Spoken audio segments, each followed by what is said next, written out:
തിരുമേനി, അവിടുന്ന് എന്നോട് ക്ഷമിക്കണം. എൻ്റെ അറിവില്ലായ്മ കൊണ്ട് ഞാൻ അങ്ങയെ വളരെയധികം വേദനിപ്പിച്ചിട്ടുണ്ട്. അതിൻ്റെ ശിക്ഷയാണ് ഞാനും എൻ്റെ മകനും ഒന്ന് അനുഭവിച്ചുകൊണ്ടിരിക്കുന്നത്. ചെയ്ത തെറ്റുകളെല്ലാം പുറത്ത് അങ്ങനെക്ക് മാപ്പ് നൽകണം. ഓർക്കാനും മറക്കാനും ഞാൻ ആരുമല്ല. അങ്ങയുടെ കർമ്മങ്ങളിൽ കുറ്റബോധമുണ്ടെങ്കിൽ ഭഗവാനോട് മനമൊരുക്കി പ്രാർത്ഥിച്ചുകൊള്ളുക.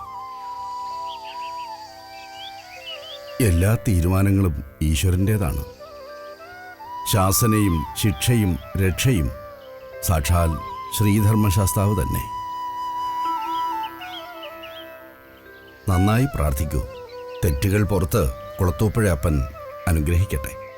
ഭഗവാനെ, കുളത്തപ്പുഴയപ്പ, അറിയാതെ ചെയ്തു പോയ തെറ്റിന് പ്രായശ്ചിത്തമായി കല്ലിൽ തീർത്ത മത്സ്യത്തിന്റെ ഈ രൂപം ഞാൻ വഴിപാടായി സമർപ്പിക്കുന്നു. ഇത് സ്വീകരിച്ച് അടികളെ രക്ഷിക്കണേ ഈശ്വര.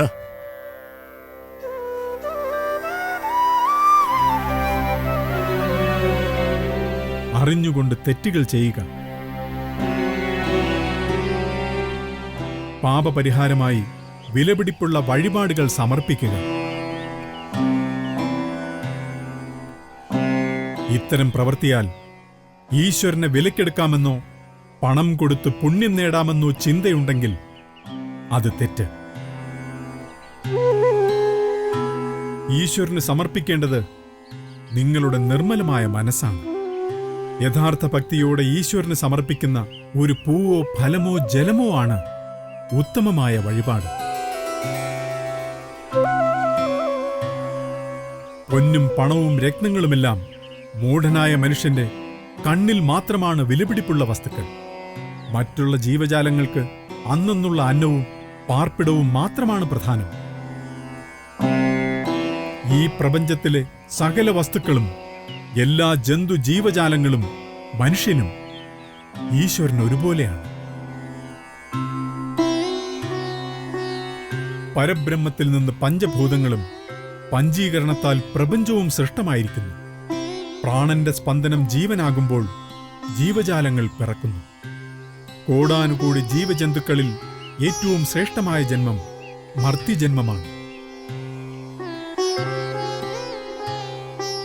എന്നാൽ മൂഢാത്മാക്കൾ ഈശ്വര സാക്ഷാത്കാരത്തിനായി ലഭിച്ച മർത്യജന്മം ആശകളാലും അഹങ്കാരത്താലും പാഴ്ജന്മമായി അവസാനിപ്പിക്കുന്നു. ആഹാ, എത്ര അർത്ഥവത്തായ മഹത്വചനങ്ങൾ! അങ്ങയെപ്പോലുള്ള സന്യാസി വര്യന്മാരാണ് ഒരു നാടിൻ്റെ ഉയർച്ചയ്ക്കും കീർത്തിക്കും അനിവാര്യം. ജനിച്ച നാൾ തൊട്ട് ഇന്നുവരെ ആഡംബരങ്ങളുടെ ലോകത്ത് എല്ലാം മറന്ന് അഹങ്കാരിയായി ജീവിച്ചു. അതിന്റെ ഫലമാ ഞാനിന്ന് അനുഭവിക്കുന്നത്. വാക്കും നോക്കും ചിന്തയും പ്രവൃത്തിയും എല്ലാം കർമ്മമാണ്. കർമ്മങ്ങളുടെ ഫലം അനുഭവിച്ചേ തീരും.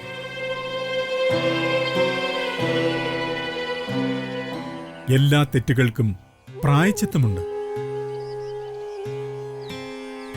മനസ്സാണ് പ്രധാനം.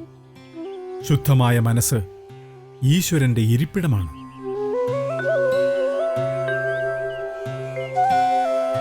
കർമ്മങ്ങൾ ഈശ്വരനുള്ള വഴിപാടുകളായി അനുഷ്ഠിക്കൂ.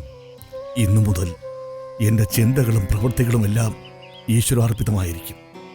ഒരു നാടുവാഴിയുടെ കടമകൾ സത്യസന്ധമായി നിറവേറ്റും. അഹങ്കാരത്താൽ അന്ധനായിരുന്ന എനിക്ക് അറിവിന്റെ വെളിച്ചം തന്നത് അങ്ങയുടെ വാക്കുകളാണ്. പുണ്യാത്മാവേ, ഒരു നാടുവാഴിയുടെ കർമ്മകർത്തവ്യങ്ങൾ അനുഷ്ഠിക്കാൻ വേണ്ട ഉപദേശങ്ങൾ നൽകിയാലും.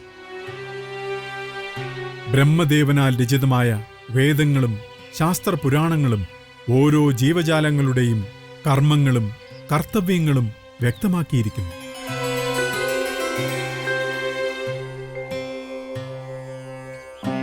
വേദശാസ്ത്ര പുരാണ ഇതിഹാസങ്ങളിൽ ഏതെങ്കിലും ഒന്ന് നിത്യം പാരായണം ചെയ്യുക. അതിൽ നിന്നും നിങ്ങൾക്ക് വേണ്ട അറിവുകൾ തീർച്ചയായും ലഭിക്കുന്നതാണ്.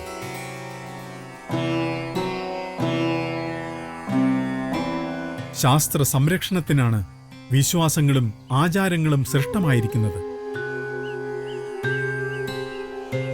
സമൂഹത്തിന്റെ നന്മയ്ക്കും നിലനിൽപ്പിനും വേണ്ടി അത് സംരക്ഷിക്കേണ്ടത് ഒരു നാടുവാഴിയുടെ കടമയാണ്.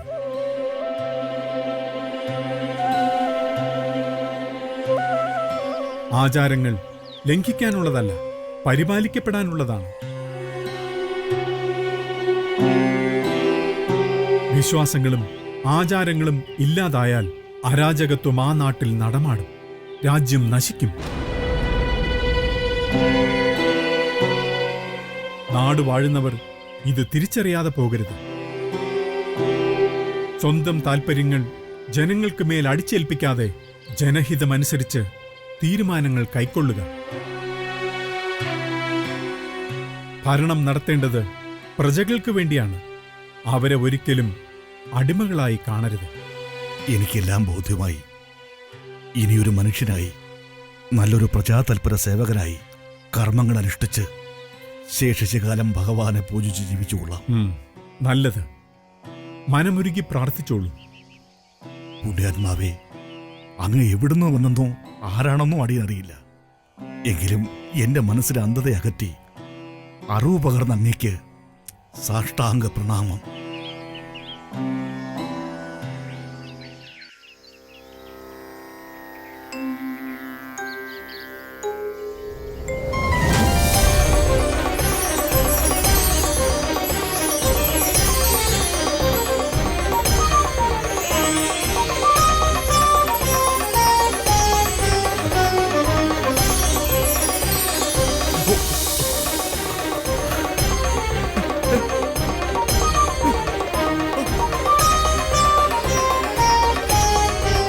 ഭഗവാനേ,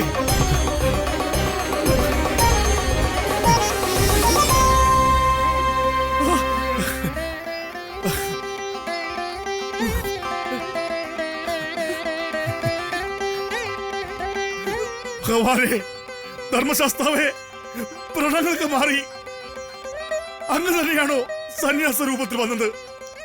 ഈ ജന്മം സഫലമായി അനുഗ്രഹിക്കണേ ഭഗവാനെ. അങ്ങ് എനിക്ക് സമർപ്പിക്കാനായി കൊണ്ടുവന്ന മത്സ്യരൂപം അങ്ങയുടെ തെറ്റുകുറ്റങ്ങൾ പുറത്ത് നാം സ്വീകരിക്കുന്നു.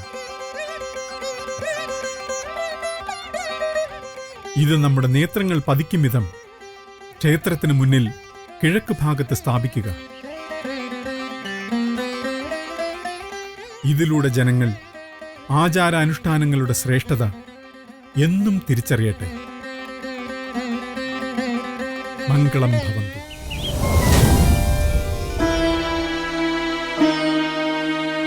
ഭഗവാനെ, ഭഗവാനെ, ഭഗവാനെ, കുളത്തുപുഴയപ്പ, ധർമ്മശാസ്താവേ, സകല തെറ്റുകളും പുറത്ത് അനുഗ്രഹിക്കണേ കുളത്തുപുഴയപ്പ ഭഗവാനെ.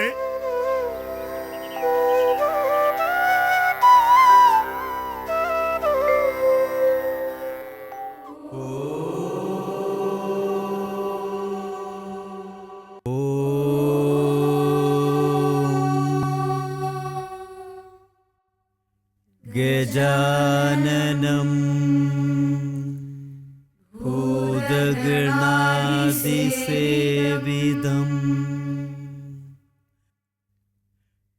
കപിത്തജംബൂ ഫലസാരഭക്ഷിതം ഉമാസുതം ശോകവിനാശകാരണം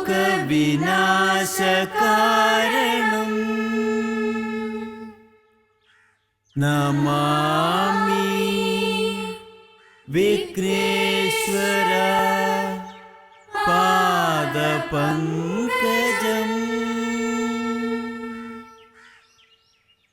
അപ്പോൾ പരശുരാമൻ പ്രതിഷ്ഠിച്ച ശാസ്താക്ഷേത്രങ്ങളിൽ പ്രധാനപ്പെട്ട 5 ക്ഷേത്രങ്ങളെക്കുറിച്ചാണ് നാം പറയുന്നത്. അതിൽ കുളത്തൂപ്പുഴ ബാലശാസ്താവിനെക്കുറിച്ച് നിങ്ങൾക്ക് മനസ്സിലായല്ലോ. അപ്പോൾ ഇന്ന് നമ്മൾ ആര്യങ്കാവ് ക്ഷേത്രത്തെക്കുറിച്ചാണ് പറയാൻ പോകുന്നത്. ആര്യങ്കാവ് ക്ഷേത്രത്തിലെ ശാസ്താവ് ഏതു ഭാവത്തിലുള്ള ശാസ്താവാണെന്ന് ആർക്കെങ്കിലും അറിയാമോ? കൗമാരഭാവം. ആ, ആര്യങ്കാവിന് ആ പേര് വന്നത് എങ്ങനെയാണെന്നറിയാമോ?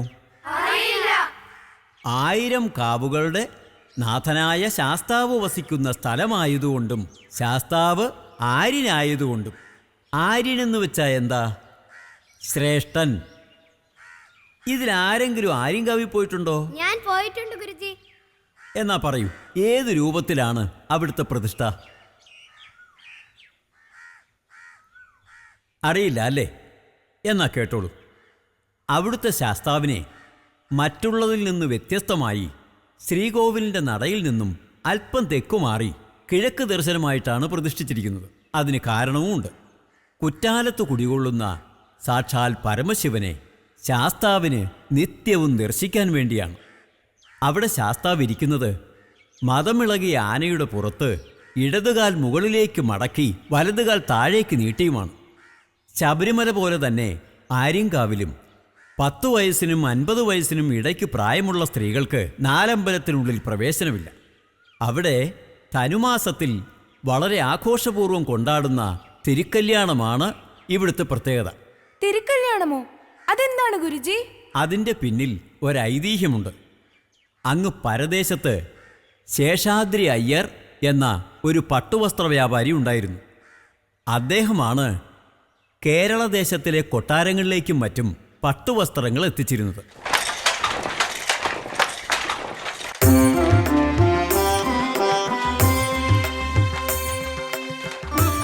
മുത്തു, എന്താ അങ്ങുന്നേ? ഇഴയകലുന്നു, കുറച്ചുകൂടെ അടുക്കട്ടെ. ആ ശരി അങ്ങുന്നേ.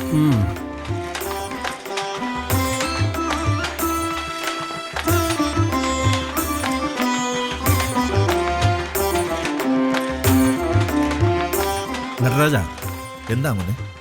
കൊണ്ടുപോകാനുള്ള വസ്ത്രങ്ങളൊക്കെ അടുക്കി വെച്ചോ? വെച്ചു. മഹാരാജാവ് തിരുമനസിന്റെയും റാണിയുടെയും ഉടയാടകൾ മാത്രമേ ഉള്ളൂ. ബാക്കിയെല്ലാം പൊന്നിച്ചാമ്മിയും കൂട്ടരും കൊണ്ടുപോയല്ലോ.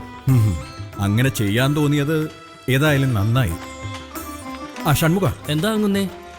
തെലുങ്ക് ദേശത്തേക്കുള്ള വസ്ത്രങ്ങളെല്ലാം ഈ ആഴ്ച തന്നെ നീ കൊണ്ടുപോയി നൽകണം. എന്നിട്ട് അവിടുന്ന് തരുന്ന പണം ഈ നടരാജനെ ഏൽപ്പിക്കണം. ശരി അങ്ങുന്നേ. പുലർച്ചെ തന്നെ മലയാദേശത്തേക്ക് യാത്ര തിരിക്കണം.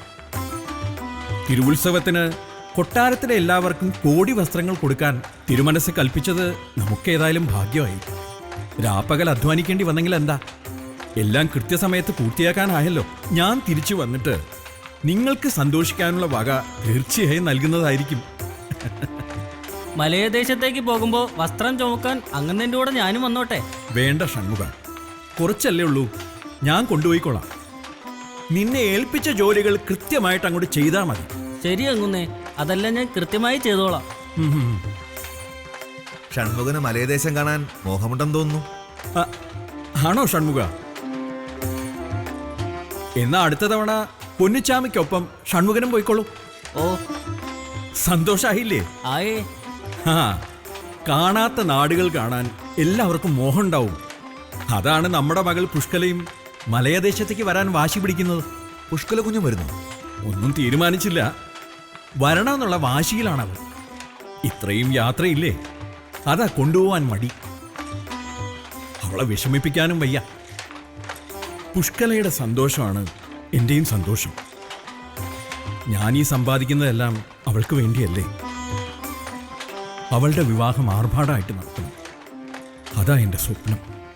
അതൊക്കെ അങ്ങ് തടസ്സമില്ലാതെ നടക്കും അങ്ങുന്നേ. മഹാരാജാവ് തിരുമനസിന്റെ ഏറ്റവും പ്രിയപ്പെട്ട ആളല്ലേ അങ്ങുന്ന്. അങ്ങ് നെയ്ത വസ്ത്രങ്ങളല്ലേ തിരുമനസ് ധരിക്കാറുള്ളൂ. അതുകൊണ്ട് തന്നെ പുഷ്കല കുഞ്ഞിന്റെ വിവാഹം ഒരു രാജകുമാരിയെ പോലെ നടത്താൻ വേണ്ടതെല്ലാം മഹാരാജാവ് തിരുമനസ് അവിടെ നിന്ന് നൽകും. ആ, നമുക്കെല്ലാം കൊതിക്കാനല്ലേ പറ്റൂ. വിധിക്കുന്നത് ഭഗവാനല്ലേ. എല്ലാം അവിടുത്തെ ഇച്ഛ പോലെ നടക്കട്ടെ.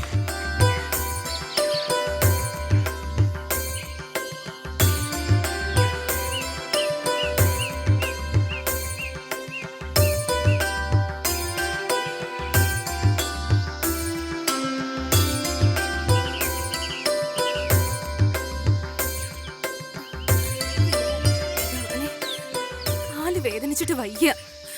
ഇനി ഒരുപാട് ദൂരം ഉണ്ടോ? ആദ്യ വഴി പോലും പിന്നിട്ടിട്ടില്ല. ഇപ്പോഴേ വയ്യാതായ എങ്ങനെ അനന്തപുരിയിൽ എത്തും? അത്ര ദൂരം എത്തുമ്പോഴേക്കും എന്റെ കാലൊടിഞ്ഞു നുറുങ്ങുമെന്നാ തോന്നുന്നേ. അടുക്കളയും വീടിന്റെ മുറ്റവും താണ്ടാത്തവര് ഇത്ര ദൂരം നടന്നാ കാല് വേദനിക്കും. അതുകൊണ്ടാ വരണ്ടാന്ന് ഞാൻ പറഞ്ഞത്. വരണമെന്നുള്ളത് പുഷ്കലയുടെ നിർബന്ധമല്ലേ, എന്റെ അല്ലല്ലോ. തർക്കം വേണ്ട. ഇനി തർക്കിച്ചു നിന്ന് സമയം കളഞ്ഞാലേ രാത്രി ആയാലും അങ്ങടെ അനന്തപുരിയിൽ എത്തില്ല.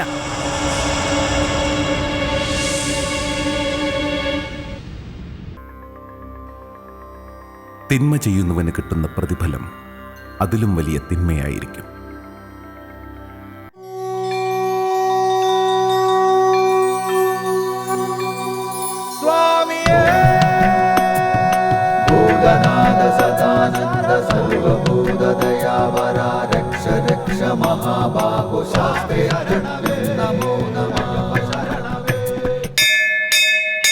ലോകവീരം മഹാപൂജ്യം സർവരക്ഷാകരം വിഭും പാർവതീ ഹൃദയാനന്ദോ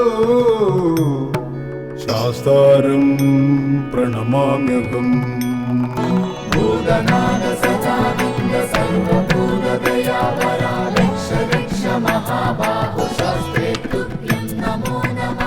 വിപ്രപൂജ്യം വിശ്വവന്ദ്യം വിഷ്ണു ശംഭോ പ്രിയം സുതം ക്ഷിപ്രപ്രസാദ നിരതം ശാസ്താരം പ്രണമാമ്യഹം.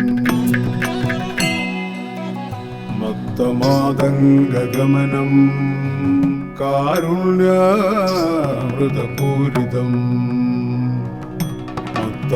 മത്തമാതംഗഗമനം കാരുണ്യാമൃതപൂരിതം സർവവിഗ്രഹരം ദേവം ശാസ്താരം പ്രണമാമ്യഹം.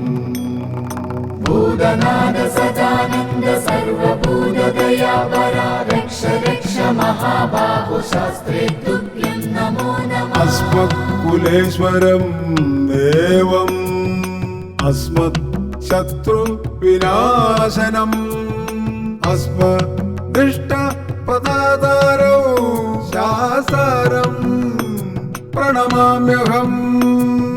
പാണ്ഡേശവം ശതിലകം കേരളേ കേളി വിഗ്രഹം ആർത്തത്രാണവരം ദേവം ശാസ്താരം പ്രണമാമ്യഹം.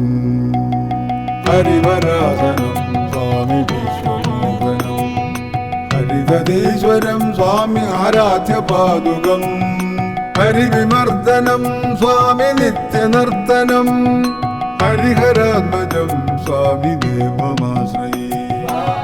പഞ്ചാത്രീശ്വരമംഗളം ഹരിഹര പ്രേമകൃതി മംഗളം പിഞ്ചാലങ്കൃതമംഗളം പ്രണമതാം ചിന്താമണൈ മംഗളം. പഞ്ചസധ്വജമംഗളം ത്രിജഗദാമാധ്യപ്രഭോ മംഗളം പഞ്ചസ്തോപമംഗളം ശ്രുതിശിരോലങ്കാരചന്ദ്ര